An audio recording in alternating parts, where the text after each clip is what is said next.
Olá pessoal, bem-vindos a mais uma análise detalhada. Hoje a gente vai mergulhar de cabeça num embate intelectual fascinante que marcou a nossa história econômica recente.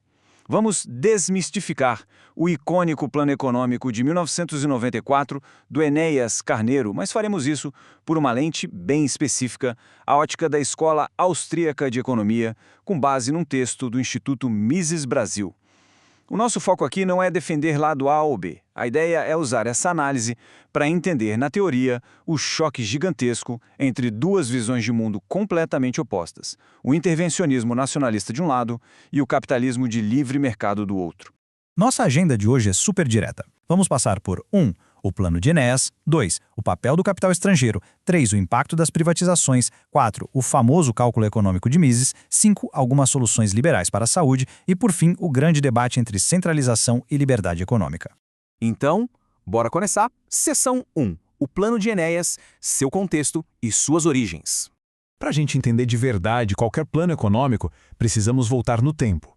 Imaginem o Brasil no início dos anos 90, saindo de crises hiperinflacionárias profundas. É nesse cenário turbulento que a ótica austríaca levanta uma pergunta de peso.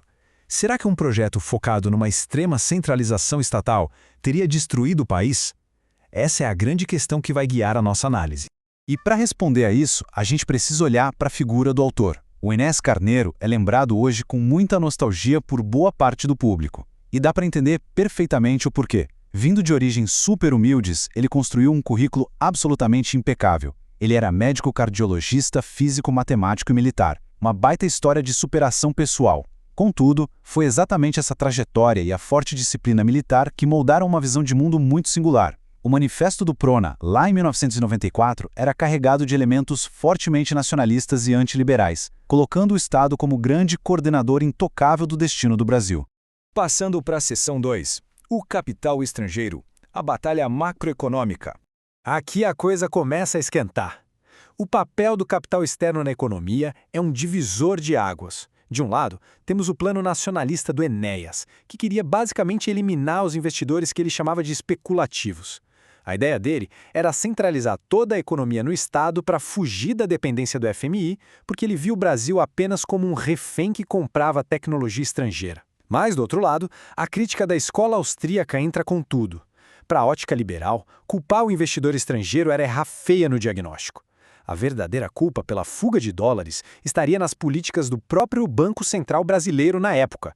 Eram os juros nas alturas e o câmbio totalmente artificial que desestabilizavam o mercado doméstico e não o capital internacional.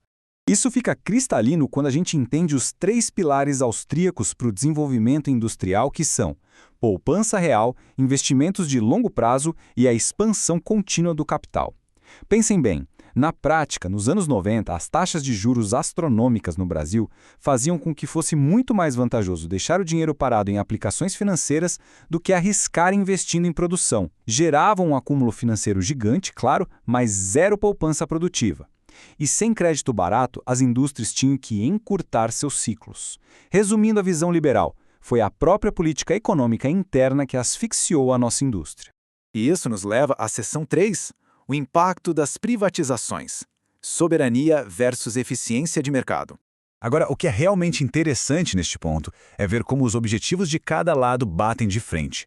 Para o projeto de Enéas, setores como telecomunicações e mineração nunca deveriam ir parar nas mãos da lógica de mercado, e muito menos do capital estrangeiro.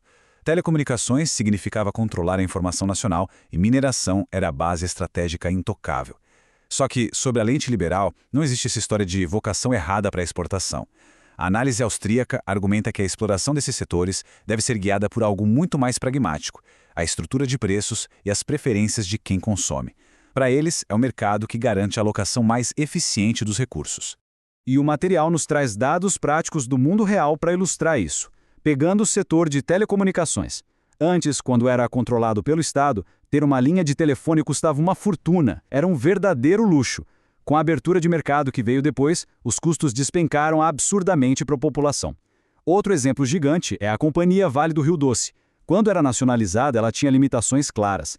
Depois de privatizada, ela conseguiu captar investimentos colossais, se expandiu pelo mundo e em 2006 chegou a adquirir a canadense Ingol, virando uma das maiores mineradoras de todo o planeta.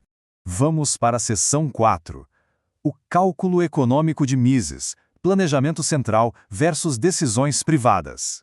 Mas, afinal, por que os liberais afirmam que o mercado gera toda essa eficiência? Aqui chegamos no coração absoluto da escola austríaca, o cálculo econômico empresarial. Essa teoria diz que as decisões de negócios e a alocação de recursos só funcionam de forma lógica se seguirem o sistema de preços reais e a expectativa de lucros. Quando o Estado entra e tenta ditar preços ou planejar uma indústria inteira por decreto, ele simplesmente segue a economia. Ele destrói os sinais reais. Então, o controle estatal sobre a mineração gera ineficiência justamente porque o Estado ignora a demanda verdadeira e os custos que só os preços livres conseguem transmitir.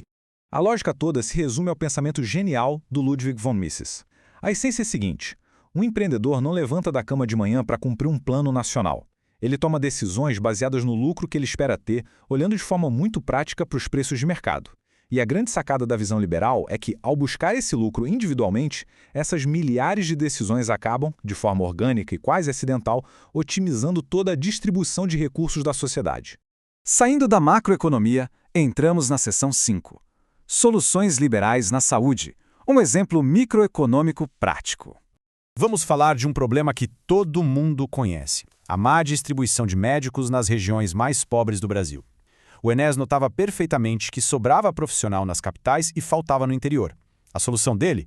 Usar concursos públicos meritocráticos para forçar essa realocação na canetada. Mas a crítica austríaca aponta um furo gigante nos incentivos aí. Pensem bem, se quem tira as melhores notas nos concursos escolhe ficar nas capitais, o Estado acabaria mandando compulsoriamente os médicos com as piores notas justamente para as áreas mais carentes, que é onde a infraestrutura já é precária.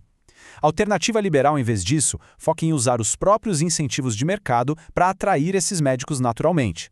E o texto mostra uma reação em cadeia brilhante de como isso funcionaria. A sugestão liberal é zerar os impostos para consórcios de saúde que quiserem se instalar nessas regiões afastadas. Sem impostos corporativos pesados ou taxas sobre a importação de equipamentos médicos de ponta, o custo de montar uma clínica fantástica no interior despenca. Somando isso a uma redução dos impostos sobre o consumo local, a população retém mais renda e cria uma demanda por esses novos serviços. O resultado? Equipamentos de primeira linha e salários competitivos atrairiam organicamente médicos altamente qualificados para lugares onde antes eles se recusavam a ir, sem gastar rios de dinheiro público. Chegando na reta final, seção 6. Centralização versus liberdade econômica. As consequências de longo prazo. Então, o ponto crucial de todo esse nosso mergulho é como essas duas filosofias impactam o futuro de uma nação inteira. Resumindo o debate que o material propõe, de um lado temos a centralização no Estado.